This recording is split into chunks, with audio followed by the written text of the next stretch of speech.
Many Japanese Americans have experiences in internment camps, one of which is George Takei. He remembers seeing the barbed wire at his internment camp.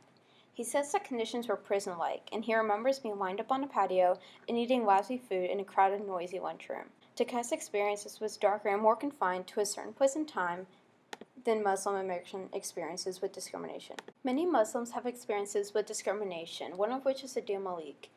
He discusses Muslim discrimination worldwide in his blog. He mentions specifically the firing of an Abercrombie & Fitch employee in France for wearing a headscarf.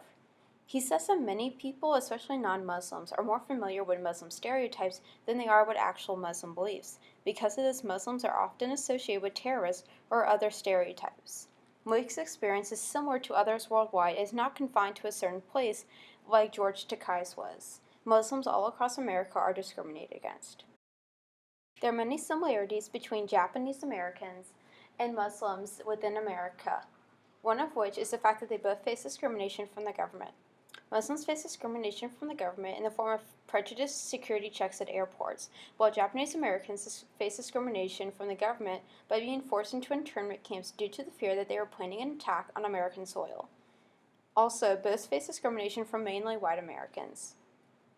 Mainly white Americans feared that Muslims and Islamic police were to blame for the 9/11 attacks, which is incorrect, and helped create more prejudice against Muslims and anyone of Middle Eastern origin. And also, many Japanese Americans who were not in internment camps were treated like suspected criminals by white Americans.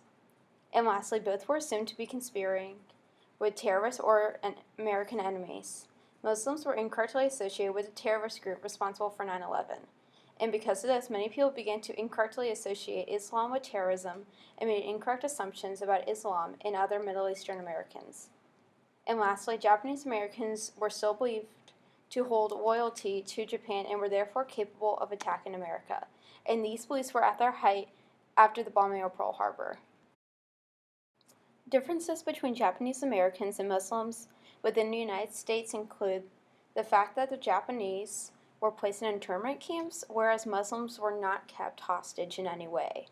Muslims were not placed in an area under surveillance with guards as the Japanese were. The Japanese were placed in internment camps with guards in prison-like conditions.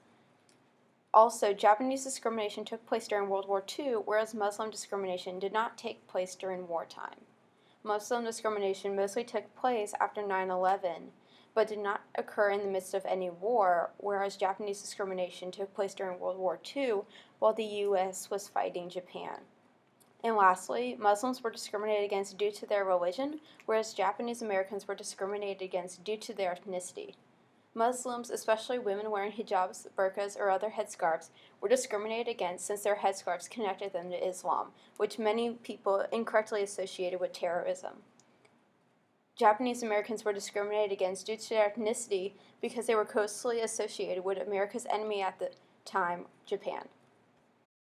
Japanese discrimination and Muslim discrimination in America share many similarities and differences.